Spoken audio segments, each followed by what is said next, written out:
Public sector എന്ന് വിചാരിച്ചിട്ട് SSC വേണം എന്ന് വിചാരിച്ചിട്ട് ഇറങ്ങിയതാണ്. അങ്ങനെ 2023 ഞാൻ കോളേജിൽ നിന്ന് പടിയിറങ്ങി നേരെ കാൽ ചവിട്ടിയത് ടീംമേറ്റ്സിന് മുറ്റത്തിലേക്കാണ്. അതിനെനിക്ക് ഒരുപാട് ചീത്തയൊക്കെ കേട്ടിട്ടുണ്ട്. ഏറ്റവും കൂടുതൽ സന്തോഷം എൻ്റെ അമ്മയ്ക്കാണ്. അന്ന് ആ റിസൾട്ട് വന്ന ആ സമയം തൊട്ട് പറയുന്നതാണ്, അമ്മേൻ്റെ എക്സൈറ്റ്മെൻറ്റ് ഞാൻ കാണുന്നതാണ്. എനിക്ക് തോന്നുന്നു ഇതിലും വലിയൊരു ഗിഫ്റ്റ് എനിക്ക് കൊടുക്കാൻ പറ്റില്ല.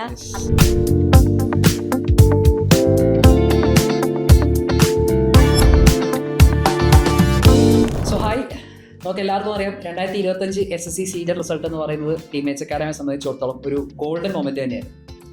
കേരളത്തിൽ ഓവറോൾ നമ്മൾ SSC റിസൾട്ട്സ് നോക്കുകയാണെന്നുണ്ടെങ്കിൽ ലാസ്റ്റ് ഒരു വർഷം ഏറ്റവും അധികം ആസ്പിറൻസിനെ SSC CG ലക്ഷ്യത്തിലേക്ക് എത്തിച്ചത് ടീംമേറ്റ്സ് അക്കാഡമിയാണ്.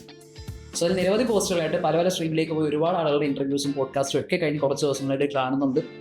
അതിൽ കുറച്ച് യുണീക്കായിട്ട്, അതായത് പേ ലെവൽ 7 പോസ്റ്റ് ചൂസ് ചെയ്യാനുള്ള ഒരു ഓപ്ഷൻ ഉണ്ടായിട്ടും നമ്മുടെ ഓഫീസ് സൂപ്രണ്ട് പോസ്റ്റ് ചൂസ് ചെയ്ത ഒരു ആസ്പിറന്റ് കഥയാണ് നമ്മൾ ഈ ഒരു പോഡ്കാസ്റ്റ് നമ്മൾ വന്നിരിക്കുന്നത്. സോ എന്തൊക്കെയായിരുന്നു സ്ട്രാറ്റജി, അല്ലെങ്കിൽ എങ്ങനെയാണ് ഒരു പോസ്റ്റിലേക്ക് എത്തിയത്, ഈ ഒരു ലോങ് ജേർണി എങ്ങനെയായിരുന്നു തുടങ്ങിയ കാര്യങ്ങളൊക്കെ ഈ ഒരു പോഡ്കാസ്റ്റ് നമ്മൾ ശ്രദ്ധിക്കുന്ന ഒരു ഡിസ്കസ് ചെയ്യുന്നതായിരിക്കും. So once again welcome Surya ജോർ അച്ചീവേഴ്സ് ടോക്ക്. Thank you. മറ്റ് അച്ചീവേഴ്സിനെ എല്ലാം കമ്പയർ ചെയ്ത് നോക്കുമ്പോൾ നമ്മൾ പറയുന്ന ഏറ്റവും പ്രധാനപ്പെട്ട ഒരു കാര്യം അല്ലേ, എല്ലാവരും പേ ലെവൽ 7 കിട്ടുമ്പോഴത്തേക്ക് പിന്നെ ഇതിലേക്ക് കൂടുതൽ മറ്റു കാര്യങ്ങളൊന്നും ചിന്തിക്കാനായിട്ട് പോകാറില്ല. ബട്ട് സ്റ്റിൽ ചൂസ് ചെയ്ത പോസ്റ്റ് എന്ന് പറയുന്നത് ഓഫീസ് സൂപ്പർ പോസ്റ്റാണ്. അപ്പോൾ എന്തായിരുന്നു അതിനുള്ള റീസൺ, അതിൻ്റെ ഒരു മോട്ടീവ് എന്താണ്? ആക്ച്വലി ഇപ്രാവശ്യത്തെ CGL എന്ന് പറയുന്നത് അതിൻ്റെ ഏറ്റവും വലിയ ഡിസൈഡിങ് ഫാക്ടർ കമ്പ്യൂട്ടർ സ്കോർ ആയിരുന്നു. അപ്പോൾ എനിക്ക് ആക്ച്വലി കമ്പ്യൂട്ടറിൽ CPT ക്ലിയർ ചെയ്യാനുള്ള സ്കോർ ഉണ്ടായിരുന്നില്ല. അപ്പോൾ എൻ്റെ ഡ്രീം പോസ്റ്റ് എന്ന് പറയുന്നത് ഏതെങ്കിലും ഒരു ഗ്രൂപ്പ് 7 പോസ്റ്റ് കിട്ടണമെന്ന് തന്നെയാണ്. പിന്നെ ഇപ്രാവശ്യം ഇൻകം ടാക്സ് ഇൻസ്പെക്ടർ എനിക്ക് കിട്ടുമായിരുന്നു.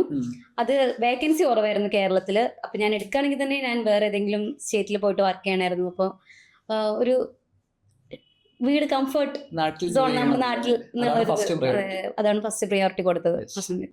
അപ്പോൾ വീട് അല്ലെങ്കിൽ നാട് അത്രയും സേഫ് ആയിട്ടുള്ള അല്ലെങ്കിൽ ഏറ്റവും വലിയ കംഫർട്ട് സ്പേസ് ആണ് എന്നാണ് തോന്നുന്നത്. അപ്പോൾ സ്ഥലം എവിടെയാണ് ശരിക്കും? ഞാൻ മലപ്പുറത്ത് നിന്നാണ്. വീട്ടിലപ്പോൾ ആരൊക്കെയാ?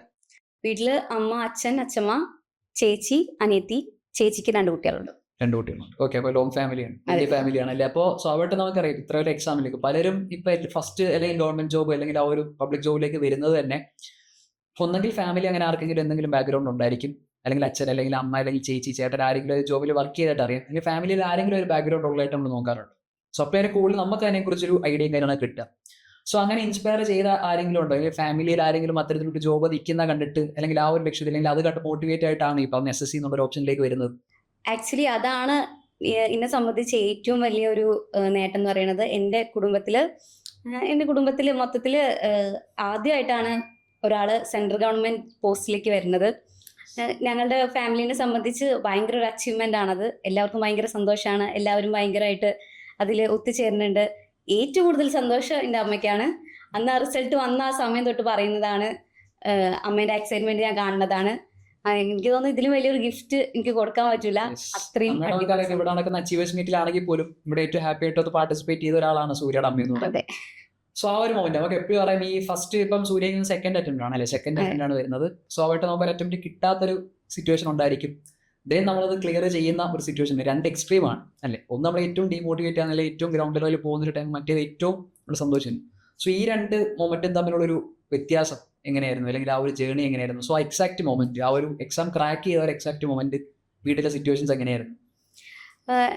ജേർണി തുടങ്ങുന്ന സമയം തൊട്ട് തന്നെ ഏറ്റവും കൂടുതൽ എനിക്ക് സപ്പോർട്ടായിട്ടുള്ളത് എൻ്റെ വീട്ടുകാർ തന്നെയാണ്. അമ്മ, ചേച്ചി, അനിയത്തി, എല്ലാവരും ഫ്രണ്ട്സും എല്ലാവരും എക്സ്ട്രീം സപ്പോർട്ട് എന്ന് പറഞ്ഞാൽ ഞാൻ പലപ്പോഴും വിചാരിച്ചിട്ടുണ്ട് ഒരു പക്ഷേ എനിക്ക് എന്നിലുള്ള വിശ്വാസത്തെക്കാട്ടിൽ കൂടുതൽ അവർക്ക് എന്നിലുള്ള വിശ്വാസമാണ് എന്നെ ഇവിടെ എത്തിച്ചത്, എനിക്ക് എക്സാം എനിക്ക് നേടാൻ പറ്റിയത്. കാരണം എന്നെ കൊണ്ട് പറ്റുമെന്ന് എന്നെക്കാട്ടും മുന്നേ പറയുക അവരായിരിക്കും. അത്രയും വലിയ എൻ്റെ ലൈഫിൽ ബിഗ്ഗസ്റ്റ് സപ്പോർട്ടേഴ്സാണ്. കിട്ടിയിട്ടില്ല എന്നുണ്ടെങ്കിലും കിട്ടിയാലും ഒരുപോലെ എൻ്റെ ഒപ്പം നിൽക്കുന്ന ആൾക്കാർ ഉണ്ട് എന്നുള്ളതാണ് ഞാൻ എൻ്റെ ലൈഫിലെ ഏറ്റവും വലിയ ഭാഗ്യമായിട്ട് ഞാൻ കാണുന്നത്. അപ്പോൾ മീൻസ് ഇപ്പോൾ ഒരു എക്സാം ക്ലിയർ ആക്കാൻ പറ്റിയില്ല, ഞാൻ സങ്കടത്തിലാണെന്നുണ്ടെങ്കിലും അത് പോട്ടെ, അടുത്ത എക്സാം പിടിക്കാം, അങ്ങനെ പറയുന്നൊരു സപ്പോർട്ടിങ് ഫാമിലിയാണ് എനിക്കുള്ളത്. ഫാമിലി ആയാലും ഫ്രണ്ട്സ് ആയാലും. അപ്പോൾ അത് അത്യാവശ്യം നല്ല മോട്ടിവേഷൻ ആയിരുന്നു എനിക്ക്. Yes, okay. അപ്പോൾ ഇതിൻ്റെ ഒരു സ്റ്റാർട്ടിങ് എങ്ങനെയായിരുന്നു? നമുക്ക് അറിയാവുന്ന പോലെ എഡ്യൂക്കേഷൻ ബാക്ക്ഗ്രൗണ്ട് പറയുമ്പോഴത്തേക്ക് ബിടെക് ആയിരുന്നു അല്ലേ? യെസ്, ബിടെക് അഗ്രികൾച്ചർ ആണ്. അതെ. സോ കാര്യം മറ്റൊരുപാട് വൈഡ് ഓപ്പർച്യൂണിറ്റീസ് ഉള്ള ഒരു ബാക്ക്ഗ്രൗണ്ടും കൂടിയാണ്. നമുക്ക് പബ്ലിക് സെക്ടർ ആണെങ്കിലും പ്രൈവറ്റ് ആണെങ്കിലും പോകാനായിട്ട് മറ്റൊരുപാട് ഓപ്ഷൻസ് ഉണ്ട്. അല്ലെങ്കിൽ ഒരുപാട് പേര് അങ്ങനെ ചൂസ് ചെയ്യാത്ത ഒരു യൂണീക്ക് ആയിട്ടുള്ള ബാക്ക്ഗ്രൗണ്ട് കൂടിയാണ്. സ്റ്റിൽ അത് അവിടെ സ്റ്റോപ്പ് ചെയ്യുന്നു.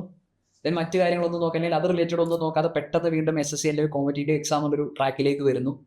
സോ അതുകൊണ്ട് കുറച്ച് ചോദ്യങ്ങളുണ്ടോ? ഒന്ന്, ഇൻട്രസ്റ്റ് ഇല്ലാത്തത് കൊണ്ടാണോ? അറിയാലോ, നമ്മളിപ്പോൾ ഒരു സാഹചര്യങ്ങൾ സമ്മർദ്ദം മൂലയിലേക്ക് പോകുന്ന ആൾക്കാരുണ്ട്, അല്ലെങ്കിൽ മറ്റു ജോബ് നോക്കിയിട്ട് വരുന്നവരുണ്ട്. സോ അതെങ്ങനെയായിരുന്നു? അവർ ഇൻട്രസ്റ്റ് ഗവൺമെന്റ് ജോബ് എന്നുള്ള ഇൻട്രസ്റ്റിലേക്ക് തന്നെ മൊത്തം ഷിഫ്റ്റ് ആയിട്ട് കംപ്ലീറ്റ്ലി ഇതിലേക്ക് മാറിയതാണോ? ഞാൻ ആക്ച്വലി +2 കഴിഞ്ഞ സമയത്ത് തന്നെ എന്തായാലും ഡിഗ്രി കോഴ്സ് ഒന്നും ചെയ്യൂല, ഏതെങ്കിലും പ്രൊഫഷണൽ കോഴ്സ് മാത്രമേ ചെയ്യൂ എന്ന് ഞാൻ വിചാരിച്ചിട്ടുണ്ടായിരുന്നു. അങ്ങനെയാണ് അഗ്രികൾച്ചറൽ എഞ്ചിനീയറിംഗിലേക്ക് വന്നത്. പിന്നെ ആ സമയത്താണ് കൊറോണ വന്നത്. കൊറോണ വന്ന് 2 ഇയർ കംപ്ലീറ്റ് ഷട്ട് ഡൗൺ. അപ്പോൾ ആ സമയത്താണ് എനിക്ക് ആക്ച്വലി പബ്ലിക് സെക്ടറിലേക്ക് വരണം എന്നുള്ളൊരു. കൊറോണ വലിയൊരു ഫാക്ടറാണ്. മിക്കവർക്കും എനിക്ക് തോന്നി കൊറോണ ആകുമ്പോഴത്തേക്ക് നമ്മുടെ ഒരു ഏജ് ഗ്രൂപ്പ് വരുമ്പോഴത്തേക്ക് മിക്കവർക്കും ആ ഒരു ടൈമിലായിരിക്കും ഒരു ഷിഫ്റ്റ് വരുന്നത്. അതെ. അപ്പം ആക്ച്വലി കൊറോണ സമയത്ത് അങ്ങനെ പഠിക്കാനൊന്നും പറ്റിയില്ല ഒന്നും. കാരണം അക്കാദമിക്കലി അത്യാവശ്യം കുറേ സംഭവങ്ങളും അതും ഇതൊക്കെ വന്ന്, പിന്നെ കൊറോണ കഴിഞ്ഞതിന് ശേഷം പിന്നെ കോളേജ് അടിപൊളിയായിട്ട് എൻജോയ് ചെയ്തു. അത് കഴിഞ്ഞ് ഇറങ്ങിയപ്പോഴാണ് വലിയൊരു ക്വസ്റ്റ്യൻ മാർക്ക് വന്നത്. പ്രൈവറ്റ് സെക്ടറിൽ ഒരു ജോലി ചൂസ് ചെയ്യണോ അതോ പബ്ലിക് സെക്ടറിലേക്ക് പോകണം. പിന്നെ എന്തായാലും വിചാരിച്ച പോലെ തന്നെ എന്നെ കൊണ്ട് പറഞ്ഞല്ലോ, അനാവശ്യമായി മോട്ടിവേഷൻ തരുന്ന കുറെ ആൾക്കാരുണ്ട്. അങ്ങനെ പബ്ലിക് സെക്ടർ എന്ന് വിചാരിച്ചിട്ട് SSC വേണം എന്ന് വിചാരിച്ചിട്ട് ഇറങ്ങിയതാണ്. അങ്ങനെ 2023 ഞാൻ കോളേജിൽ നിന്ന് പടിയിറങ്ങി നേരെ കാൽ ചവിട്ടിയത് ടീംമേറ്റ്സിന്റെ മുറ്റത്തിലേക്കാണ്. നമുക്ക് ടീംമേറ്റ്സിന്റെ ജേണി പറയുമ്പോൾ അതിന്റെ കൂടെ തന്നെ ഉണ്ടായിരുന്ന ഒരാളാണ് ആക്ച്വലി സൂര്യ. ആക്ച്വലി ടീംമേറ്റ്സിന്റെ സ്റ്റാർട്ടിംഗ് ടൈം തൊട്ട് ഇവിടെ വന്ന ഒരാളാണ്. അപ്പോൾ ഒരു ജേണി വളരെ നല്ല രീതിയിൽ അറിയാം. സോ എങ്ങനെയാണ് ടീംമേറ്റ്സിലേക്ക് എത്തിയത്, അല്ലെങ്കിൽ ടീംമേറ്റ്സ് ഒരു ജേണി എങ്ങനെയൊക്കെയാണ് ഇമ്പ്രൂവ് ചെയ്യാനായിട്ട് ഏറ്റവും അധികം ഹെൽപ്പ് ചെയ്തിട്ടുള്ളത്? ടീംമേറ്റ്സിനെ കുറിച്ച് എന്തൊക്കെയാണ് മെയിനായിട്ട്, എങ്ങനെ എത്തിപ്പെട്ടു എന്നുള്ളതിനെ കുറിച്ച് മെയിനായിട്ട് എന്താ പറയാനുള്ളത്? ഞാൻ ആക്ച്വലി ഇവിടെ SSC ഞാൻ ആക്ച്വലി ഫസ്റ്റ് ബാങ്ക് ചൂസ് ചെയ്യാം എന്നുള്ള ഒരു ഓപ്ഷനിലാണ് വന്നത്. ബാങ്ക് കുറച്ചും കൂടി എപ്പോഴും എക്സാം കണ്ടക്ട് ചെയ്യുന്നു, കുറേ വേക്കൻസി വരുന്നു. അപ്പോൾ കുറച്ചും കൂടി സ്റ്റേബിളായിട്ട് വേഗം കിട്ടും എന്നല്ല, അതെല്ലാ എക്സാമിന് കമ്പാരിറ്റീവ്ലി എളുപ്പത്തിൽ കിട്ടും എന്നുള്ളൊരു ഇതുകൊണ്ട് ബാങ്ക് ചൂസ് ചെയ്യാം എന്നുള്ള ഒരു ഇതിലാണ് ജയദീപ് സാറിനെ കോൺടാക്ട് ചെയ്യുന്നത്. ആക്ച്വലി ഞാനല്ല ജയദീപ് സാറിനെ കോൺടാക്ട് ചെയ്യുന്നത്, അമ്മയാണ് ജയദീപ് സാറിനെ കോൺടാക്ട് ചെയ്തത്. എന്നിട്ട് പിന്നെ അപ്പോൾ ആ സമയത്ത് ടീംമേറ്റ്സിലൊരു വെബിനാർ കണ്ടക്ട് ചെയ്തിട്ടുണ്ടായിരുന്നു SSC കോഴ്സിനെ പറ്റിയൊക്കെ. അതിൽ പാർട്ടിസിപ്പേറ്റ് ചെയ്തിട്ടാണ് പിന്നെ ഞാൻ എന്ത് ചെയ്ത് SSC എടുക്കാം എന്നുള്ളൊരിതിൽ പിന്നെ ടീംമേറ്റ്സിൽ ജോയിൻ ചെയ്തത്. ടീംമേറ്റ്സിൽ ഞാൻ ആ സമയത്ത് റെഗുലറായിട്ട് വീട്ടിൽ പോയി വരുമായിരുന്നു. മലപ്പുറത്തായിരുന്നു എൻ്റെ വീട്. അപ്പം രാവിലെ വരും, എന്നിട്ട് ക്ലാസ് കഴിഞ്ഞ് വീട്ടിലെത്തുമ്പോഴത്തേനും ഒരുപാട് ടൈമാവും. ഹെക്റ്റിക്കായിരുന്നു ആ സമയത്തൊക്കെ, ഭയങ്കര ഹെക്റ്റിക്കായിരുന്നു. കാരണം ആഴ്ചയിൽ 3 ദിവസം ക്ലാസ് ഉണ്ടാവും. പിന്നെ ഒരു ദിവസം ക്ലാസ്സിന് പോയി വന്നാൽ പിറ്റേ ദിവസം എനിക്ക് റെസ്റ്റ് വേണം. അങ്ങനെ ഒരു ഹെക്റ്റിക് ജേർണി ആയിരുന്നു ആ ഒരു സമയത്ത്. പിന്നെ ഒരു ഡിസംബറൊക്കെ ആയപ്പോഴത്തേനും റെഗുലറും അഡ്വാൻസും കഴിഞ്ഞു. അപ്പോൾ അത് കഴിഞ്ഞ് പിന്നെ ഒരു 8 മാസത്തോളം കുറച്ച് ഒരു ഗ്യാപ്പ് വന്നു. 8 മാസം എന്ന് പറയുമ്പോഴത്തേക്ക് അധികം ആർക്കും പറയാനില്ലാത്തൊരു ഗ്യാപ്പാണ് ആക്ച്വലി 8 മാസം അല്ലേ? അത്യാവശ്യം നല്ലോണം ഇവിടുന്ന് എല്ലാവരുടെയും വൈദ്യുതി കേട്ടു എന്നാണ് അറിയുന്നത്. അത്യാവശ്യം ആ ഒരു 8 മാസം ഗ്യാപ്പ് വരുമ്പോഴത്തേക്ക് ആക്ച്വലി നമ്മളിവിടെ പഠിക്കുന്ന ടൈമിലും നമ്മളുടെ അപ്ഡേറ്റ്സ് അവര് ടീംമേറ്റ്സിലുള്ള എല്ലാവരും കറക്റ്റായിട്ട് ചോദിച്ച് മനസ്സിലാക്കുന്നുണ്ടായിരുന്നു. ഇപ്പോൾ ഏതെങ്കിലും ഒരു എക്സാമിന് എന്തെങ്കിലും മാർക്ക് കുറഞ്ഞാലോ അല്ലാന്നുണ്ടെങ്കിൽ എന്തെങ്കിലും പഠിക്കുന്നില്ലെങ്കിലോ സന്ദീപ് സാർ അപ്പത്തേനും മെസ്സേജ് അയക്കുമായിരുന്നു, എന്താ ഈ എക്സാമിന് മാർക്ക് കുറഞ്ഞ്, എന്താ അടുത്ത ഈ എക്സാമിൻ്റെ അറ്റൻഡ് ചെയ്യാത്തിരുന്നേ, അങ്ങനെയൊക്കെ ചോദിച്ചിട്ട്. അപ്പോൾ ആ സമയത്താണ് ഈ 8 മന്ത് ഗ്യാപ്പ് വന്നത്. ഞാൻ വേറൊരു എക്സാമിന് വേണ്ടിയിട്ട്, നമ്മൾ പഠിക്കുന്ന സമയത്ത് നമുക്ക് പല പല തോട്ടാണല്ലോ. അപ്പോൾ വേറൊരു അതെ. ഞാൻ പഠിച്ചൊരു അഗ്രി ബേസ്ഡ് ആയതുകൊണ്ട് അഗ്രിയിൽ നിന്നാൽ കുറച്ചും കൂടി തിളങ്ങാം എന്നുള്ളൊരു ഇതിൽ വേറെ എക്സാമിന് വേണ്ടി പ്രിപ്പയർ ചെയ്തു. അത് ഞാൻ സ്വന്തമായിട്ട് എടുത്ത തീരുമാനത്തിൽ, സ്വന്തമായിട്ട് സെൽഫ് സ്റ്റഡി, എല്ലാം ആരോടൊന്നും പറഞ്ഞില്ല. അപ്പോഴും ആ സമയത്തും നമുക്ക് എങ്ങനെയുണ്ട്, പഠിക്കുന്നില്ലേ, അല്ലെങ്കിൽ നമുക്ക് റിവിഷൻ പോലെ, അവിടെ ആക്ച്വലി ബാച്ച് കഴിഞ്ഞു, ടീംമേറ്റ്സിന്റെ ബാച്ച് കഴിഞ്ഞു, എന്നിട്ടും റിവിഷൻ പോലെ നമുക്ക് ടെസ്റ്റും ആ സമയത്ത് അതൊക്കെ കണ്ടക്ട് ചെയ്തു. പക്ഷെ ഞാൻ അതിലൊന്നും പാർട്ടിസിപ്പേറ്റ് ചെയ്യുന്നുണ്ടായിരുന്നില്ല. ഞാൻ എൻ്റെ ഒരു ഇതെന്തായാലും കിട്ടും, അഗ്രി പഠിച്ചാലും കിട്ടും, കാരണം എനിക്ക് ഓൾറെഡി ഒരു ബേസ് ഉണ്ട് എന്നുള്ളൊരു ഇതിലാണ് ഞാൻ ഡീവിയേറ്റ് ചെയ്ത് പോയത്. അങ്ങനെ അത് കഴിഞ്ഞ് സെപ്റ്റംബറിലാണ് 2024 പ്രിലിംസ് തന്നെ. അപ്പോൾ പ്രിലിംസ് എഴുതി അത്യാവശ്യം എനിക്ക് മാർക്ക് ഉണ്ടായിരുന്നു. ആ സമയത്ത് ഇപ്പോഴത്തെ പാറ്റേൺ അല്ല, TCS പാറ്റേൺ ആണ്. അപ്പോൾ അത്യാവശ്യം ഈസി ഷിഫ്റ്റ് ആയിരുന്നു എൻ്റെത്. അപ്പോൾ എനിക്ക് അത്യാവശ്യം മാർക്ക് ഉണ്ടായിരുന്നു, 145 ആ റേഞ്ച് മാർക്ക് ഉണ്ടായി. അപ്പോഴാണ് സാറിനോട് കോൺടാക്ട് ചെയ്ത് സാർ പറഞ്ഞു, എന്തായാലും മാർക്ക് ഉണ്ടെന്നുണ്ടെങ്കിൽ കഴിഞ്ഞ കൊല്ലത്തെ കട്ട് ഓഫ് ട്രെൻഡ് ഒക്കെ അനുസരിച്ചിട്ട് നമുക്ക് കിട്ടാനുള്ള ചാൻസ് ഉണ്ട്, അപ്പോൾ മെയിൻസ് ഫോക്കസ്ഡ് ആയിട്ട് എന്തായാലും പഠിക്കണം എന്ന് പറഞ്ഞിട്ട് ആ സമയത്താണ് ഞാൻ ഇവിടേക്ക് വന്നതും ഹോസ്റ്റലിൽ ചൂസ് ചെയ്ത് വന്നതൊക്കെ. അപ്പം ആക്ച്വലി പറഞ്ഞാൽ എൻ്റെ ജേർണി ശരിക്കും സ്റ്റാർട്ട് ചെയ്യുന്നത് 2024 സെപ്റ്റംബർ ആ ടൈം മുതലാണ്. ആ സമയത്താണ് ഞാൻ ശരിക്കും SSCക്ക് വേണ്ടി പഠിക്കാൻ തുടങ്ങിയത്. അതുവരെ ഞാൻ എന്തൊക്കെയോ പഠിച്ചു, എന്തൊക്കെയോ ആയി. ഇടയ്ക്ക് ഷിഫ്റ്റ് ചെയ്യും. അതെ, ഒരു സ്ട്രക്ചേർഡ് ആയിരുന്നില്ല. അപ്പോൾ തൊട്ടാണ് ഞാൻ ഇവിടെ ലൈബ്രറി ഫെസിലിറ്റിയും എല്ലാം യൂസ് ചെയ്തിട്ട് ഇങ്ങോട്ട് വന്നത്. ഇവിടെ വന്ന് പിന്നെ മെയിൻസിന് വേണ്ടിയിട്ടായിരുന്നു. പിന്നെ റിസൾട്ട് വന്നിട്ടില്ല, പക്ഷെ സ്റ്റിൽ നമുക്കൊരു പ്രതീക്ഷ, ഹോപ്പാണല്ലോ എല്ലാം. നമ്മൾ പഠിക്കാൻ തുടങ്ങി മെയിൻസിന് വേണ്ടി. മെയിൻസിന് എന്തൊക്കെയാണ് വേണ്ടത് അതെല്ലാം വെച്ച് പഠിക്കാൻ തുടങ്ങി. അപ്പോൾ ഞാൻ ഇത്രയും വലിയൊരു ഗ്യാപ്പിൽ നിന്ന് വരാം. ഗ്യാപ്പിൽ നിന്ന് വരുമ്പോൾ എനിക്ക് എല്ലാം സ്ക്രാച്ചിൽ നിന്ന് വേണം തുടങ്ങാൻ. അങ്ങനെയായിരുന്നു എൻ്റെ ഒരു ഇത്. പക്ഷേ എന്താ ടീംമേറ്റ്സിൻ്റെ ഒരു ക്ലാസ്സിൻ്റെ ഒരു അത് ഞാൻ ഇപ്പോഴും പറയും, ഞാനത് എവിടെയും പറയും. ടീംമേറ്റ്സിൻ്റെ ക്ലാസ്സിൻ്റെ ഒരു ടോപ്പ് നോച്ച് ക്വാളിറ്റിയാണ് അത്. സന്ദേശ് സാറും അബ്രാം സാറൊക്കെ ആയിരുന്നു അന്ന് ഞാൻ ക്ലാസ് എടുത്തിട്ടുണ്ടായിരുന്നത്. അതുകൊണ്ടാണ്. പിന്നെ മാത്സ് അത്യാവശ്യം എനിക്ക് നല്ല സ്ട്രോങ് ആണ്. പിന്നെ അതൊക്കെ ഒന്ന് പൊടി തട്ടേണ്ട ആവശ്യം ഉണ്ടായിരുന്നുള്ളൂ. ബേസ് അത്യാവശ്യം നല്ല സ്ട്രോങ് ആയിരുന്നു. അപ്പോൾ അങ്ങനെ എക്സാമിന് വേണ്ടി പ്രിപ്പയർ ചെയ്ത് ഡിസംബർ 10 ആണ് തോന്നുന്നു. ആ സമയത്താണ് എന്തായാലും റിസൾട്ട് വന്നപ്പോൾ എനിക്ക് 0.7 മാർക്സിന് പ്രിലിംസ് ക്ലിയർ ചെയ്യാൻ പറ്റിയില്ല. മിയർ മാർജിന് അങ്ങനത്തെ ഒരു റിസൾട്ട് പോയത് I still remember that day. ഭയങ്കര ഒരു ഞാൻ ഇല്ലാണ്ടായി പോയത്. ആക്ച്വലി ആ ഒരു ജേണിയാണ് നമുക്കറിയുന്നത്. കാരണം നമുക്കറിയാം രണ്ടും രണ്ട് എക്സ്ട്രീമാണ്. ഒരു പോയിന്റിൽ നമുക്ക് ചെറിയ മാർക്കിന് കിട്ടാതെ നിൽക്കുന്നു. നെക്സ്റ്റ് പോസ്റ്റ് വന്നപ്പോഴത്തേക്ക് ഓൾ ഇന്ത്യയിൽ അത്യാവശ്യം നല്ല റാങ്കിൽ ഒരു നോക്ക്, അല്ലെങ്കിൽ 7th പേ ലെവൽ വരുന്ന പോസ്റ്റിനെ ചൂസ് ചെയ്യാൻ വരുന്നു. സോ രണ്ട് എക്സ്ട്രീമാണ്. പലപ്പോഴും പലരും ഏറ്റവും ഡീമോട്ടിവേറ്റഡ് ആയി പോകുന്ന, അല്ലെങ്കിൽ ഏറ്റവും ഗ്രൗണ്ടിലേക്ക് പോകുന്ന ഒരു അവസ്ഥയാണ് നമുക്ക് ഒരു ചെറിയ മാർക്കിന് ക്ലിയർ ചെയ്യാൻ പറ്റാതിരിക്കാന്ന് വരുന്നത്. സോ ആ ഒരു 1 year ഗ്യാപ്പിൽ അതിനെ എങ്ങനെയാണ് ഓവർകം ചെയ്യുന്നത്? നമുക്ക് പലപ്പോഴും ഒരു നമുക്കറിയില്ല, സ്ട്രാറ്റജിയേക്കാൾ നമുക്ക് ഇമ്പോർട്ടൻസ് ഒരു മെന്റാലിറ്റിയാണ്. പലപ്പോഴും നമ്മുടെ തന്നെ ഫിയറിനെ കോൺക്വർ ചെയ്യുക എന്നുള്ളത് പ്രധാനപ്പെട്ട ഒരു കാര്യമാണ്. സോ ആ ഒരു ജേണി എങ്ങനെയാണ്, അല്ലെങ്കിൽ എങ്ങനെയാണ് സ്ട്രാറ്റജി അവിടെ നിന്ന് ഷിഫ്റ്റ് ചെയ്തത് എങ്ങനെയാണ്, അല്ല 1 year വീണ്ടും ക്രാക്ക് ചെയ്യുക എന്നുള്ളൊരു ലക്ഷ്യത്തിലേക്ക് എത്തിയത് എങ്ങനെയാണ്? ഞാൻ ഈ സമയത്ത് ഭയങ്കര ഡൗൺ ആയിട്ടിരിക്കുന്ന സമയത്തും എന്നെ സംബന്ധിച്ച് ഏറ്റവും വലിയൊരു പ്രശ്നം എന്താണെന്ന് വെച്ചാൽ, ഞാൻ അക്കാദമിക്കലി അത്യാവശ്യം കുറച്ച് കുഴപ്പമില്ലാത്ത, അങ്ങനെ അത്രയില്ല, എന്നാലും അത്യാവശ്യം പെർഫോമൻസ് അത്യാവശ്യം നല്ലവണ്ണം എല്ലാ സ്കൂളിലെല്ലാം അത്യാവശ്യം എല്ലാ എക്സാമിനും നല്ല മാർക്ക്, അങ്ങനെ ഒരു പഠിച്ചു വന്നൊരു കുട്ടിയാണ്. അപ്പോൾ പെട്ടെന്ന് ഉണ്ടായൊരു തോൽവി അക്സെപ്റ്റ് ചെയ്യേണ്ടി വന്നു, ഒബിയസ്ലി. പക്ഷേ ആ ഒരു തോൽവി എനിക്ക് സംഭവിച്ചിട്ടില്ല. അപ്പോൾ അവിടുന്ന് ഞാൻ വിചാരിച്ചു കഴിഞ്ഞു, ഞാൻ ഇതോടെ നിർത്തി, അങ്ങനെ വിചാരിച്ചു. അവിടുന്ന് എന്നെ എണീപ്പിച്ച് കൊണ്ടുവന്നതാണ് ആക്ച്വലി. അന്ന് ആ ഒരു ഡൗൺ സ്റ്റേജിൽ നിന്നും ഇനിയും എന്തായാലും പഠിച്ചാൽ കിട്ടും എന്നൊക്കെ പറഞ്ഞിട്ട് എനിക്ക് ഓർമ്മയുണ്ട്. അന്ന് സന്ദേശ് സാറൊക്കെ വിളിച്ച്, വീട്ടിൽ നിന്ന് എല്ലാവരും വിളിച്ച് 2 ദിവസം എന്തായാലും ഞാൻ ഡൗൺ ആയിരുന്നു. അത് കഴിഞ്ഞ് ഇനി ഇവിടെ ഇരുന്ന് തളർന്നിരിക്കാനുള്ളതല്ല എന്ന് പറഞ്ഞിട്ട് അവിടെ തന്നെ ഇരുന്ന് പിന്നെയും പഠിച്ച്. പിന്നെ ഞാൻ എന്താണ് ആ സമയത്ത് ചെയ്തതെന്ന് വെച്ചാൽ, ഞാൻ എന്തായാലും ഒരു മെയിൻസ് ഫോക്കസ്ഡ് ആയിട്ടായിരുന്നു പഠിച്ച് സ്റ്റാർട്ട് ചെയ്തിട്ടുണ്ടായിരുന്നു. അപ്പോൾ സാറാണ് പറഞ്ഞത്, ഈ ഒരു കറക്റ്റ് ഷെഡ്യൂൾ ഫോളോ ചെയ്തിട്ട് ഇനിയുള്ള അടുത്ത എക്സാമിന് വേണ്ടി പ്രിപ്പയർ ചെയ്യാന്നുള്ളത്. അപ്പോൾ അടുത്ത ഇയറിന് വേണ്ടിയിട്ട് അവിടെ നിന്ന് പഠിക്കാൻ തുടങ്ങി. അങ്ങനെ ആ ഇയർ പഠിക്കുന്ന പറയുമ്പോൾ നമ്മളുടെ മെയിൻ എനിക്കൊരു വലിയൊരു പ്ലസ് പോയിന്റ് ആയിട്ട് തോന്നിയിട്ടുള്ളത്, ഞാനൊരിക്കലും പ്രിലിംസിന് വേണ്ടിയിട്ടല്ല പഠിച്ചത്. എൻ്റെ ലക്ഷ്യം എപ്പോഴും മെയിൻസ് ആയിരുന്നു. പ്രിലിംസ് ഞാൻ എപ്പോഴും ജയിച്ച പോലെ ആയിരുന്നു. എനിക്കറിയാം ഞാൻ ആ 0.something മാർക്ക്, ഞാൻ മിയർ മാർജിന് പോയിട്ടുണ്ടെന്നുണ്ടെങ്കിലും ഞാൻ എപ്പോഴും മെയിൻസിന് വേണ്ടിയിട്ടാണ് പ്രിപ്പയർ ചെയ്തത്. മെയിൻസിന്റെ ടെസ്റ്റുകളാണ് ഞാൻ എടുത്തിട്ടുള്ളത്, മെയിൻസിന്റെ സെക്ഷനുകളാണ് ഞാൻ എടുത്തിട്ടുള്ളത്. അന്ന് ഞാൻ തുടങ്ങിയ ഒരു ടൈപ്പിംഗ് ഉണ്ട്, ടൈപ്പിംഗ് നമുക്ക് ക്ലിയർ ചെയ്യണമല്ലോ. അപ്പോൾ ടൈപ്പിംഗ് ഞാൻ എന്നും ഒരു അരമണിക്കൂർ പ്രാക്ടീസ് ചെയ്യുമായിരുന്നു. അങ്ങനെ ആ ഒരു സ്ട്രാറ്റജി ഞാൻ പക്കാ ഫോളോ ചെയ്തു. ഇപ്പോൾ ഒരു ദിവസം പഠിക്കാൻ പറ്റിയില്ല എന്നുണ്ടെങ്കിൽ ഞാനൊരു ടെസ്റ്റെങ്കിലും എടുക്കും അറ്റ്ലീസ്റ്റ്. അത് കൺസിസ്റ്റൻസി ഞാൻ കീപ്പ് ചെയ്തു. അതുകൊണ്ട് തന്നെ പിന്നെ എഴുതിയ എക്സാംസിൻ്റെ ഒക്കെ പ്രിലിംസും ഒക്കെ ഞാൻ ക്ലിയർ ചെയ്യും. അപ്പൊ തന്നെ ഒരു കോൺഫിഡൻസ് വരുമല്ലോ, പറ്റുന്നുണ്ട്. ഇതിനിടയ്ക്ക് വേറെ NTPC എക്സാം ക്വാളിഫൈ ചെയ്തു. NTPC കഴിഞ്ഞിട്ടില്ലല്ലോ പോസ്റ്റിംഗ്, മെഡിക്കൽ ഇല്ല, മെഡിക്കൽ കൂടി. ഓക്കെ, ഇപ്പൊ 2 എക്സാംസ് ഈ ഒരു ഗ്യാപ്പിൽ ഇതിനിടയ്ക്ക് നമുക്ക് ക്രാക്ക് ചെയ്യാനായിട്ട് പറ്റും.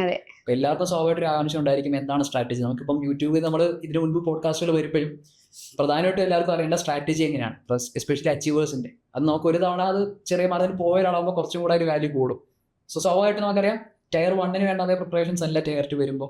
രണ്ടും ഫോക്കസ് ചെയ്ത് പഠിച്ച ഒരാളാണ്. ടീമേറ്റ്സിലേക്ക് വരുമ്പോഴേ നമുക്കറിയാം നമ്മൾ രണ്ടിനും എക്സ്ട്രീംലി ഡിഫറൻറ്റ് ആയിട്ട് ഓരോ സ്റ്റഡി ലെവൽ അനുസരിച്ചിട്ട് വ്യത്യസ്തമായിട്ട് ഒരു പാറ്റേൺ ആണ്. സോ എങ്ങനെയായിരുന്നു സ്ട്രാറ്റജി? അത് Tier 1 Tier 2 ഒരേ തവണ പഠിക്കുക എന്ന് പറയുമ്പോഴത്തേക്ക് ഒരു സ്ട്രാറ്റജി, അല്ലെങ്കിൽ എന്തൊക്കെയാണ് ഒരു ആസ്പിറന്റ് അവരുടെ ഒരു സൈഡിൽ നോക്കുമ്പോൾ എന്തൊക്കെ കാര്യങ്ങളാണ് മെയിനായിട്ട് ശ്രദ്ധിക്കേണ്ട ഒരു സ്ട്രാറ്റജിയിലെ കീപ്പ് ചെയ്യുമ്പോഴത്തേക്ക്? ആക്ച്വലി ഞാൻ പറഞ്ഞ പോലെ എനിക്ക് അത്യാവശ്യം മാത്സ് നല്ല സ്ട്രോങ് ആയിരുന്നു. ഞാൻ പറയും എപ്പോഴും മാത്സ് ആയിരുന്നു ഇതിന്റെ സ്ട്രോങ്ങസ്റ്റ് ഏരിയ. അപ്പോൾ ഞാൻ മെയിൻസ് ഫോക്കസ്ഡ് ആയിട്ടായിരുന്നു അന്ന്. ആ നിർത്തിയ ആ സമയത്ത് തന്നെ, പ്രിലിംസ് കഴിഞ്ഞ സമയത്ത് തന്നെ ഞാൻ മെയിൻസ് ഫോക്കസ്ഡ് ആയിട്ടാണ് പിന്നെ പഠിക്കാൻ തുടങ്ങിയത്. എന്നൊരു സെക്ഷനിൽ എടുക്കുമായിരുന്നു ആ സമയത്ത്. എന്നും സെക്ഷനിൽ എടുക്കും എന്ന് പറഞ്ഞാൽ എന്നും സെക്ഷനിൽ എടുക്കും. മാർക്ക് അനലൈസ് ചെയ്യും, ആ ക്വസ്റ്റ്യൻ അനലൈസ് ചെയ്യും, എന്നിട്ട് സന്ദേശം സാറിന് അയച്ചു കൊടുക്കും. അങ്ങനെ മൊത്തം ഒരു ഷെഡ്യൂൾഡ് ഫോളോ ചെയ്തിട്ടാണ് ഞാൻ പഠിച്ചിട്ടുണ്ടായിരുന്നത്. ഞാൻ അങ്ങനെ ഭയങ്കര കുത്തിരുന്ന് പഠിക്കൂല, അങ്ങനെ 10-12 മണിക്കൂറൊന്നും പഠിക്കാൻ പറ്റില്ല. പക്ഷെ എന്നാലും പഠിക്കും, എന്നും പഠിക്കും. കൺസിസ്റ്റൻസി. അതെ, എഫക്റ്റീവ്. പക്ഷെ അങ്ങനെ ഒരുപാട് ടൈം ഇരുന്ന് പഠിക്കില്ലായിരുന്നു. പക്ഷെ ഒരു കറക്റ്റ് പാറ്റേൺ ഫോളോ ചെയ്തിട്ട് പഠിക്കുമായിരുന്നു. ഇപ്പോൾ മാത്സ് ആണെന്നുണ്ടെങ്കിൽ മാത്സിന് എനിക്ക് വീക്കുള്ള കുറച്ച് സംഭവങ്ങൾ ഉണ്ടായിരുന്നു. എനിക്കറിയാം ഏതിലാണ് ഞാൻ വീക്ക് എന്നുള്ളത്. അത് ഞാൻ പക്ക ക്ലാസ് കണ്ട് ക്വസ്റ്റ്യൻ സോൾവ് ചെയ്ത് അത് ഞാൻ ക്ലിയർ ആക്കും. അപ്പോൾ പിന്നെ എന്നും ഒരു ടെസ്റ്റ് എടുക്കും. ടെസ്റ്റ് എടുക്കുക എന്ന് പറഞ്ഞാൽ എന്നെ സംബന്ധിച്ച് റീസണിങ് അത്യാവശ്യം എല്ലാവരും വിചാരിക്കും അത്യാവശ്യം നല്ലതാണ്, റീസണിങ് എന്നെ കൊണ്ട് ചെയ്യാൻ പറ്റുന്നു. പക്ഷെ റീസണിങ് എല്ലാവർക്കും ചെയ്യാൻ പറ്റും. പക്ഷെ കുറച്ച് സമയം കൊണ്ട് ചെയ്യാൻ പറ്റുക എന്നുള്ളതായിരുന്നു എൻ്റെ ഒരു എയിം. അപ്പോൾ ഞാൻ ആ സമയത്ത് റീസണിങ്ങിൻ്റെ മാത്സിനെയും കൊണ്ട് സെഷൻ ടെസ്റ്റ് നമ്മളെ ആപ്പിലിടും, ടീമേറ്റ്സിൻ്റെ ആപ്പിലിടും. അപ്പോൾ അത് ചെയ്യും. എന്നിട്ട് റീസണിങ് എങ്ങനെ കുറച്ച് സമയം കൊണ്ട് ചെയ്യാൻ പറ്റും അത് ചെയ്തിട്ട് പിന്നെ മാത്സിലേക്ക് പോകും. മാത്സ് പിന്നെ അത്യാവശ്യം ടോപ്പിക്കെല്ലാം ക്ലിയർ ആക്കി. ഞാൻ ടോപ്പിക്ക് എനിക്ക് വീക്കുള്ള ടോപ്പിക്കും അതിൻ്റെ ഒപ്പം തന്നെ ക്ലിയർ ആക്കി കൊണ്ടുവന്നിട്ട് പിന്നെ മാത്സ് അത്യാവശ്യം എല്ലാ ക്വസ്റ്റ്യനും കിട്ടും എന്നുള്ളൊരു രീതിയിലേക്ക് എത്തിച്ചു. അതായിരുന്നു മാത്സിന് വേണ്ടിയിട്ട് ഞാൻ ചെയ്തിട്ടുണ്ടായിരുന്നത്. അതായത് ഇപ്പോൾ ഒരു ദിവസം എനിക്കൊന്നും പഠിക്കാൻ പറ്റിയില്ല എന്നുണ്ടെങ്കിലും ഞാൻ അറ്റ്ലീസ്റ്റ് ഒരു ടെസ്റ്റ് എങ്കിലും എടുക്കും. സോ മോക്ക് ടെസ്റ്റ് റെഗുലറായിട്ട് അറ്റൻഡ് ചെയ്യാൻ കേട്ടല്ലോ. ആസ് ആൻ എച്ച് പറഞ്ഞാൽ മോക്ക് ടെസ്റ്റുകൾ നമുക്ക് വളരെ ഇമ്പോർട്ടൻ്റ് ആണ്. ആൻഡ് കൺസിസ്റ്റൻസി ഏറ്റവും പ്രധാനപ്പെട്ട ഒരു ഫാക്ടറാണ്. ഇത് രണ്ടുമാണ് ഏറ്റവും പ്രധാനപ്പെട്ട ഫാക്ടർ. ഒക്കെ ഒരുപാട് പേര് ചോദിച്ച കാര്യമാണ് അച്ചീവേഴ്സിന്റെ സ്ട്രാറ്റജി എങ്ങനെയാണെന്നുള്ളത്. പിന്നെ ഇംഗ്ലീഷ് എന്ന് പറഞ്ഞാൽ ഇംഗ്ലീഷ് ഞാൻ ബ്ലാക്ക് ബുക്കും പിന്നെ 120 റൂൾസ് ഓഫ് ഗ്രാമർ, ഇങ്ങനെ ഗ്രാമർ ഫോക്കസ്ഡ് ആയിട്ടായിരുന്നു പിന്നെ ഇംഗ്ലീഷ് നോക്കിയിട്ടുണ്ടായിരുന്നത്. പിന്നെ ഇംഗ്ലീഷ് എൻ്റെ ഏറ്റവും വലിയൊരു ഫോൾട്ട് എന്തായിരുന്നു എന്ന് വെച്ചാൽ ഞാൻ പഠിക്കുമായിരുന്നു പക്ഷെ റിവിഷൻ ചെയ്യില്ലായിരുന്നു. അവിടെയാണ് അതിന് എനിക്ക് ഒരുപാട് ചീത്തയൊക്കെ കേട്ടിട്ടുണ്ട്. കറക്റ്റ് റിവൈസ് ചെയ്ത് പഠിക്കുക എന്നുള്ളൊരു സംഭവത്തിലേക്ക് പിന്നെയാണ് ഞാൻ എത്തുന്നത്. അത് ഇവിടെ എത്തിയതിന് ശേഷമാണ്. അപ്പോൾ കറക്റ്റ് പിന്നെ ഇംഗ്ലീഷ് പഠിക്കുമ്പോൾ ഞാൻ എപ്പോഴും ഇപ്പോൾ ആ സമയത്ത് ഞാൻ ബ്ലാക്ക് ബുക്ക് കവർ ചെയ്യുകയാണെന്നുണ്ടെങ്കിലും എന്ത് കവർ ചെയ്യുകയാണെന്നുണ്ടെങ്കിലും പിറ്റേ ദിവസം ഞാനത് റിവൈസ് ചെയ്യും. അങ്ങനെ റിവിഷൻ ബേസ് ചെയ്തിട്ട് പഠിക്കാൻ തുടങ്ങി. പിന്നെ ജി കെ എന്ന് പറഞ്ഞാൽ എനിക്കറിയാം കുറച്ച് വീക്ക് പോയിന്റ് ഉണ്ട് എനിക്ക്.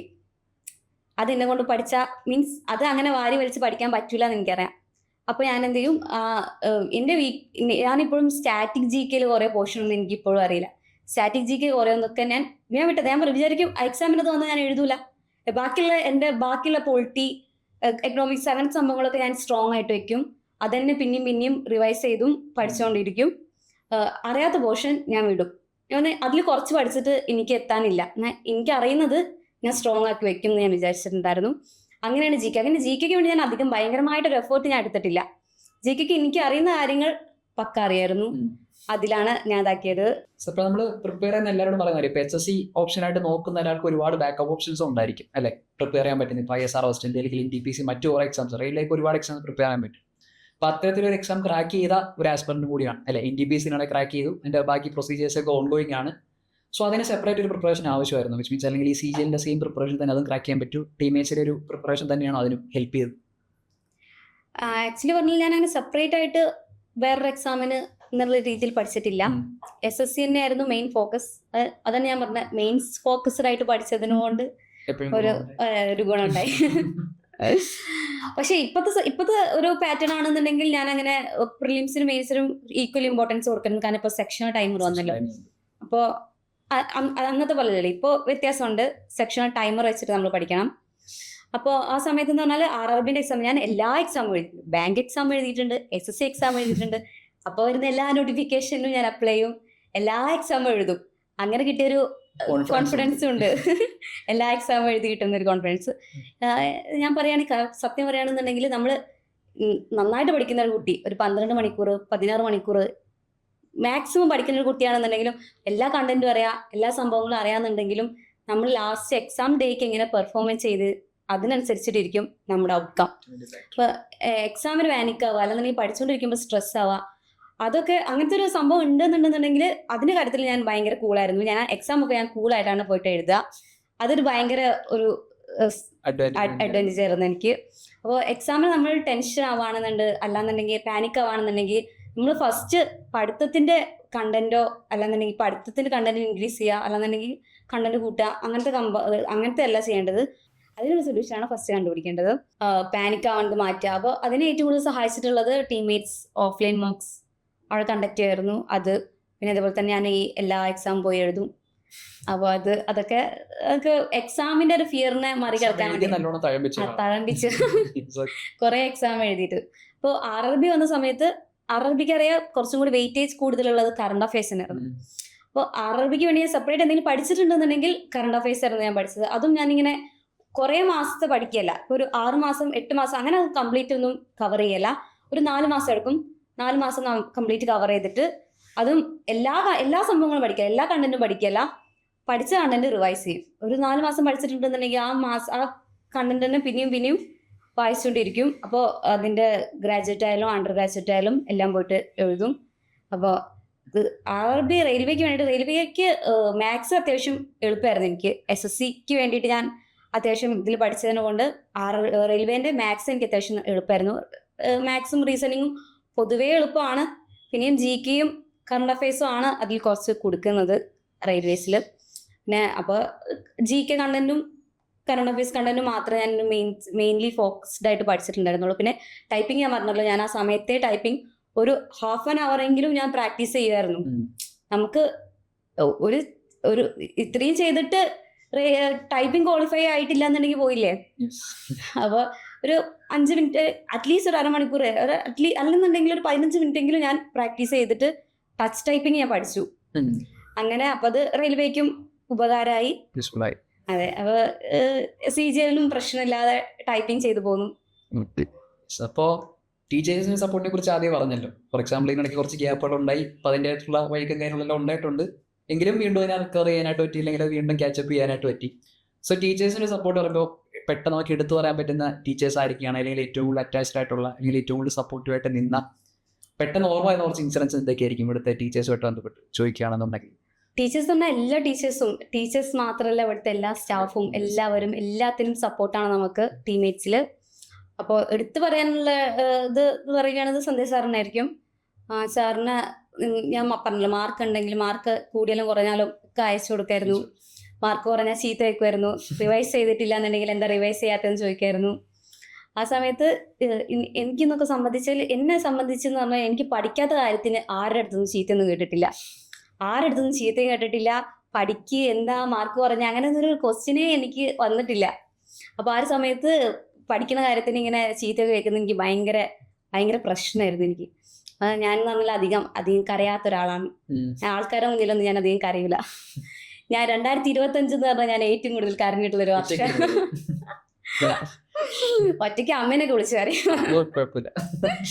2025 ഞാനങ്ങനെ എപ്പോഴും കൂളായിട്ടിരുന്ന് പഠിക്കുക അങ്ങനെയൊന്നുമല്ല. എനിക്കും ബ്രേക്ക് ഡൗൺസ് ഒക്കെ ഉണ്ടായിട്ടുണ്ട്. ഞാനും ഡൗൺ ആയി പോയിട്ടുണ്ട്. പഠിക്കാൻ പറ്റാത്ത അവസ്ഥകൾ ഉണ്ടായിട്ടുണ്ട്.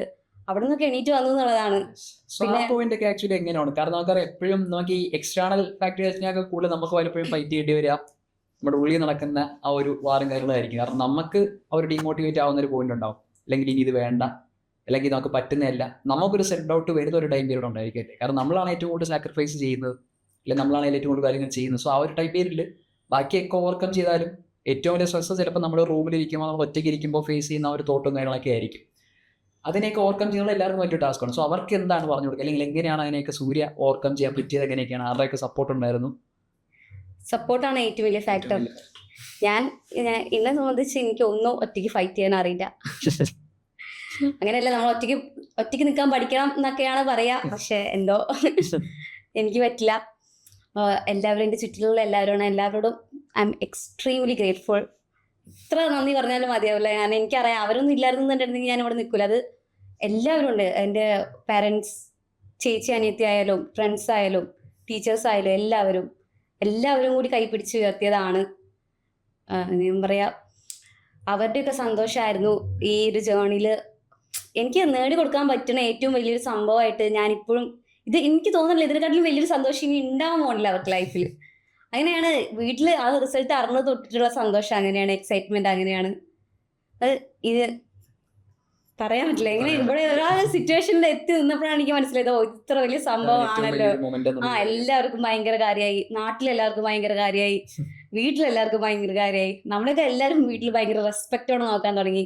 അതൊക്കെ കിട്ടിയത് ഈ ഒരു പോസ്റ്റ് കിട്ടിയതിനെ കൊണ്ടാണ്, ഇവിടെ പഠിച്ചതിനെ കൊണ്ടാണ്. ഞാൻ പഠിച്ചതോ ഞാൻ ഇൻവെസ്റ്റ് ചെയ്ത വർഷങ്ങളോ ഒരിക്കലും നഷ്ടമായിട്ടില്ല എന്നുള്ളത് എനിക്ക് തോന്നിയത് അതുകൊണ്ടാണ്. ആ ഒരു മൊമെന്റ് ആണ്. കുടുംബത്തിലെ ഫസ്റ്റ് സെൻട്രൽ ഗവൺമെന്റ് എംപ്ലോയി എന്നുള്ളത് വലിയൊരു ടാഗ് തന്നെയാണ്, അല്ലെ വലിയൊരു ടാഗ് തന്നെയാണ്. സോ ഇനി പ്രിപ്പയർ ചെയ്യുന്നുണ്ടോ? മീൻസ് അടുത്ത ഇപ്പോഴത്തെ സീസണിന് വേണ്ടിയിട്ട് പ്രിപ്പയർ ചെയ്യുന്നുണ്ടോ? ഇപ്പൊ ഞാനൊരു റിലാക്സിങ് ഫേസിലാണ്.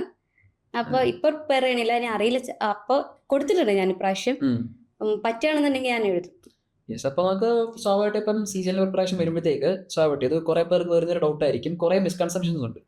ഫോർ എക്സാമ്പിൾ ഇപ്പോൾ ചിലർക്ക് ഇപ്പോൾ മാത്സ് തീരെ വീക്കാണെന്നുണ്ടെങ്കിൽ അറ്റൻഡ് ചെയ്യാനായിട്ട് പറ്റില്ല, അല്ലെങ്കിൽ GK വീക്കാണെങ്കിൽ നമുക്ക് മാർക്ക് സ്കോർ, അങ്ങനെ കുറേ മിസ്കൺസെപ്ഷൻ. ഇപ്പോൾ ഇതിനെക്കുറിച്ച് ക്ലിയർ ഒരു ഐഡിയ കിട്ടുന്നതിന് മുമ്പായിട്ട്, അല്ലെങ്കിൽ സപ്പോർട്ട് കിട്ടുന്നതിന് മുമ്പായിട്ട് ഒരുപാട് കുറേ മിസ്കൺസെപ്ഷൻസ് നോക്കാം. അതിൽ പലതും തെറ്റ് തന്നെയാണ്. അതിൽ പ്രധാനപ്പെട്ട ഒരു കാര്യമാണ് നമ്മൾ മലയാളം മീഡിയം പഠിക്കുക. മലയാളം മീഡിയം പഠിച്ചിട്ട് നമ്മൾ CGL എക്സാമിന് വരുമ്പോഴത്തേക്ക് കുറച്ച് പ്രയാസമായിരിക്കും എന്നുള്ളൊരു കാര്യം. ആക്ച്വലി അത് തെറ്റാണെന്നുള്ളതിൻ്റെ ഏറ്റവും വലിയൊരു എക്സാമ്പിളാണ് സൂര്യയുടെ. കാരണം സൂര്യ മലയാളം മീഡിയം പഠിച്ചതാണ്. ഏതെങ്കിലും പോലും അത് ബുദ്ധിമുട്ടായിട്ട് വന്നിട്ടുണ്ടോ? ഇല്ല, ഒരിക്കലും ഇല്ല. ഞാൻ മലയാളം മീഡിയമാണ് പഠിച്ചതെന്നുണ്ടെങ്കിലും മീൻസ് ഇംഗ്ലീഷ് എനിക്ക് അങ്ങനെ ഒരു ബുദ്ധിമുട്ടായിട്ട് തോന്നിയിട്ടില്ല. ഇംഗ്ലീഷിൽ മാത്സ് ഓരോരുത്തർക്കും ഓരോ സ്ട്രോങ് ഏരിയ ഉണ്ടാവും. നമ്മുടെ സ്ട്രോങ് ഏരിയയെ പിടിച്ച് കയറുക. അപ്പൊ എന്നെ സംബന്ധിച്ച് എനിക്ക് മാത്സ് ആയിരുന്നു സ്ട്രോങ്.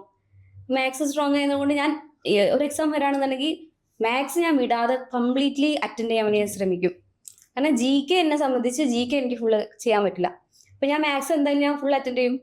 അപ്പോൾ ഓരോരുത്തർക്കും അങ്ങനെ ഓരോ ഏരിയ സ്ട്രോങ് ഉണ്ടാവും. പിന്നെ ഞാൻ പറഞ്ഞില്ല, ഞാൻ എല്ലാ എക്സാമും എഴുതും. അങ്ങനെ ഇന്ന ഇത് അതൊന്നുമില്ല, എല്ലാ എക്സാമും ഞാൻ എഴുതും. എല്ലാ എക്സാമും എഴുതുമ്പോൾ നമുക്ക് അറിയാൻ പറ്റും എൻ്റെ ലെവൽ ഇതാണ്, എന്നെ കൊണ്ട് ഇതാണ് പറ്റുക, എൻ്റെ ഏരിയ ഇതാണ്. അങ്ങനെ പറഞ്ഞിട്ട് ഞാൻ എല്ലാ എക്സാമും എഴുതും. പിന്നെ മാത്സ് സ്ട്രോങ് ആയതുകൊണ്ട് അതും.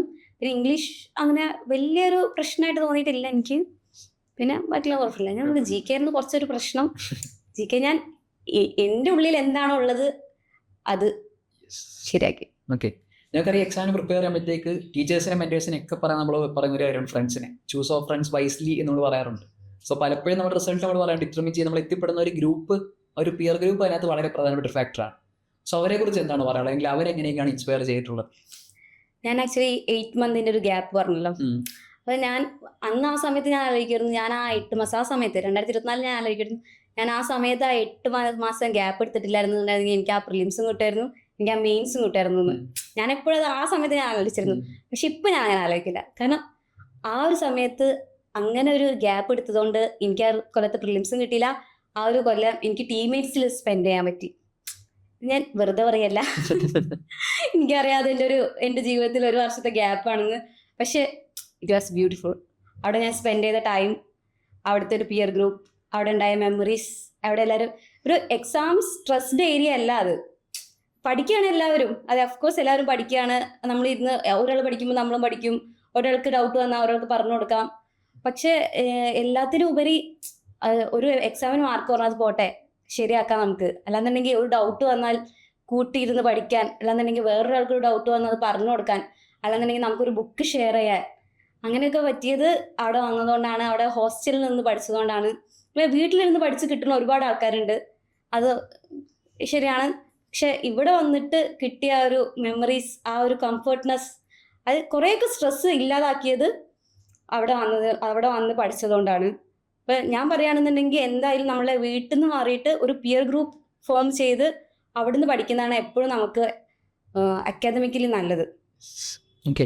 ഇപ്പം ഡിസ്ട്രാക്ഷൻസിനെയൊക്കെ എങ്ങനെയാണ് ഫേസ്? നമുക്കറിയാം ഒരുപാട് ഡിസ്ട്രാക്ഷൻസ് വരും, എസ്പെഷ്യലി മൊബൈൽ ഫോൺ ആണെങ്കിലും. പിന്നെ നമുക്കതിന് ഒരുപാട് കാര്യങ്ങൾ സാക്രിഫൈസ് ചെയ്യേണ്ടി വരും. അല്ലെങ്കിൽ ഈ ഒരു പഠിക്കുന്ന 2 കൊല്ലം എന്ന് പറയുമ്പോൾ ചിലപ്പോൾ നമുക്ക് താല്പര്യമുള്ള പല കാര്യങ്ങളും നമ്മൾ സാക്രിഫൈസ് ചെയ്യേണ്ടി വരും. അങ്ങനെ എന്തെങ്കിലും കാര്യങ്ങളൊക്കെ സാക്രിഫൈസ് ചെയ്ത് വന്നിട്ടുണ്ടോ? മീൻസ് ഇഷ്ടമുള്ള എന്തെങ്കിലും ചെയ്യാതിരിക്കേണ്ടി വരിക, മാറ്റി വെക്കേണ്ടി വരിക, അങ്ങനത്തെ എന്തെങ്കിലും പ്രശ്നങ്ങൾ? ഞാൻ കുറച്ച് ഹോം സിക്കാണ്, വീട്ടിൽ പോകാൻ പറ്റില്ല, ഇവിടെ വന്നു. അപ്പൊ കുറെ ഫംഗ്ഷനൊന്നും, പിന്നെ ഫംഗ്ഷന് പോകുന്നത് വലിയ കാര്യമൊന്നുമില്ല, എല്ലാവരും ചോദിക്കുന്നത് എന്നായില്ലേ. ഫംഗ്ഷന് പോക്ക് പിന്നെ കുറവായിരുന്നു. പിന്നെ പരിപാടികൾ കുറെ ഒഴിവാക്കേണ്ടി വന്നിട്ടുണ്ട്, പിന്നെ വീട്ടിൽ പോക്ക് കുറെ ഒഴിവാക്കേണ്ടി വന്നിട്ടുണ്ട്. അതൊക്കെയുള്ളൂ, Yes. വലിയ സോ പ്രശ്നം. ഇനി ജോലി കിട്ടിയതിന് ശേഷം ചെയ്യണം എന്ന് ആഗ്രഹിക്കുന്ന എന്തെങ്കിലും കാര്യങ്ങളുണ്ടോ? അതായത് ജോലി കിട്ടിയതിന് ശേഷം എനിക്ക് ഇന്ന കാര്യം ചെയ്യണം, ഫസ്റ്റ് ടൈം എന്തെങ്കിലും സാധനം എക്സ്പ്ലോർ ചെയ്യണം. യെസ്, എന്താണ് പറഞ്ഞു? ഒരു കാർ വാങ്ങണം. കാർ വാങ്ങണം. അങ്ങനെ എനിക്കറിയാം ഫസ്റ്റ് സാലറി കൊണ്ടൊന്നും നടക്കില്ല, ഇല്ല, പക്ഷെ ഒരു കാർ വാങ്ങണം. ഡ്രീം ആണ്. അതെ, എന്റെ വീട്ടിലെ ഫസ്റ്റ് ലൈസൻസ് എനിക്കാണ്. അപ്പൊ ഞാനായിട്ടൊരു കാർ വാങ്ങും. എന്റെ സാലറി കൊണ്ട് ഒരു കാർ വാങ്ങും. ആ കാറിൽ എല്ലാവരെയും കൊണ്ട് ഒരു ട്രിപ്പ് പോകണം. ട്രിപ്പ് പോകണം. ഡ്രീം കാർ ഏതാണ്? ഇപ്പൊ എന്തെങ്കിലും ആഗ്രഹം? ഇപ്പൊ നിലവിൽ ഏതെങ്കിലും കാർ അങ്ങനെ ആഗ്രഹമുണ്ടോ? ഏതെങ്കിലും ഡ്രീം കാർ? അങ്ങനെയൊന്നും ഇല്ല, ഇല്ല. എന്നാ സമയത്ത് നമ്മളുടെ ഇതിനനുസരിച്ച്. ഡ്രീം ഡെസ്റ്റിനേഷൻ ഏതെങ്കിലും ഉണ്ടോ? പോകണമെന്ന് ആഗ്രഹിക്കുന്ന നമുക്ക് എല്ലാവർക്കും ഏതെങ്കിലും ഒരു സ്ഥലം കാണുമല്ലോ. എനിക്കിങ്ങനെ ബീച്ച്, മൗണ്ടൻസ് അങ്ങനത്തെ എല്ലാം ഇഷ്ടമാണ്. കുഴപ്പമില്ല. ഓക്കെ. അപ്പോൾ എല്ലാവരും ചോദിക്കുന്നത് ഫസ്റ്റ് സാലറി നമുക്കറിയാം, കുറേ നാളത്തെ കഷ്ടപ്പാടിന് ശേഷം കിട്ടുന്ന ഒരു സാലറിയാണ് ഫസ്റ്റ് സാലറിയാണ്. ഫസ്റ്റ് സാലറി കിട്ടുമ്പോൾ ഏറ്റവും ആദ്യം ചെയ്യണം, കാറോ ഒക്കെ അറിയില്ല, കുറച്ചുകൂടി ലോങ് ടേം ആണ്. ഫസ്റ്റ് സാലറി കിട്ടുമ്പോൾ ഏറ്റവും ആദ്യം ചെയ്യണമെന്ന് ആഗ്രഹിക്കുന്ന ഒരു സാധനം എന്ത് തന്നെയായിരിക്കും? ഫസ്റ്റ് സാലറി ഇടുമ്പോ എല്ലാവർക്കും ഓരോ സാധനങ്ങൾ വാങ്ങിക്കൊടുക്കണം എന്നാണ് വീട്ടില്. മീൻസ് അവരാണ് ഇതിന് വേണ്ടിയിട്ട് കുറച്ചും കൂടി കൂടുതൽ ഞാൻ വലിയൊരു പൊസിഷനിൽ എത്തുന്ന നോക്കി കണ്ടത്. അപ്പൊ അവർക്ക് ഇതിന്റെ ഫസ്റ്റ് സാലറി എന്നൊരു സന്തോഷം അതാണ്.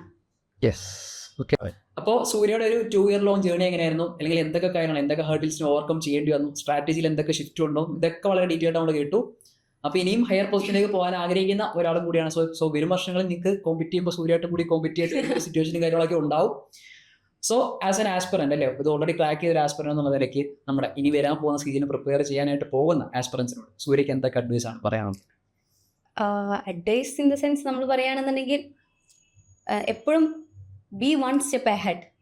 എല്ലാവരും ചെയ്യുന്ന പോലെയല്ല ചെയ്യേണ്ടത്. മീൻസ് നിങ്ങളെ കൊണ്ട് പറ്റുന്നത് എന്താണോ അത് കൂടുതൽ ചെയ്യുക. ഇപ്പോൾ ഞാൻ എന്നെ സംബന്ധിച്ച് ചെയ്തത്, ഞാൻ എപ്പോഴും ഞാൻ പറഞ്ഞല്ലോ, ഞാൻ എപ്പോഴും ഒരു സെക്ഷണൽ അല്ലെങ്കിൽ എന്നും മോക്ക് ടെസ്റ്റ് അങ്ങനത്തെ ഒരു സംഭവം ഞാൻ ചെയ്തിരുന്നു. ഞാൻ കൂടുതൽ എനിക്ക് മെയിൻസ് കിട്ടണം എന്നുള്ള രീതിയിലാണ് ഞാൻ പഠിച്ചിട്ടുണ്ടായിരുന്നത്.